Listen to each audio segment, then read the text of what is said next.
Michigan State didn't let Kentucky even exhale, not in transition, not in the half court, not on the glass, and in turn beat the Wildcats 83-66 in Madison Square Garden. They knew they had to limit Kentucky's transition game and dominate the boards, and they did. They're the best offensive rebounding team in the Big Ten, and they proved it tonight. They forced Kentucky into so many one-shot possessions, which for UK totally killed their rhythm. The shock early in this game was Michigan State knocking down 7 threes in just the first half. This is a team that shot 13 for 60 to this point behind the arc, just 22%, and they broke those chains straight from the jump. They controlled the pace, they dictated the half court, and they took away the space that Kentucky typically plays with. Meanwhile, Kentucky's shot selection was rough. The Spartans shot 50% from the field to the Wildcats' 35. For Sparty, Jackson Kohler was incredible. One of the best true power forwards in all of college basketball. 20 points, 5 rebounds, his third career 20-plus point game. Kerr Tang had the best game of his season. Career high 15 points, super aggressive off pin downs,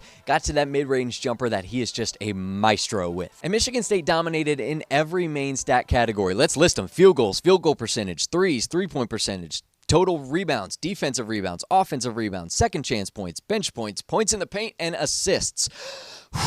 Their only slip-up came about the 9:37 mark in the second half. 2 sloppy turnovers led to a Kentucky dunk and a floater, which cut it to 10, but that was the closest the window ever got for Kentucky. And look, Kentucky is a good group of players. There is talent there.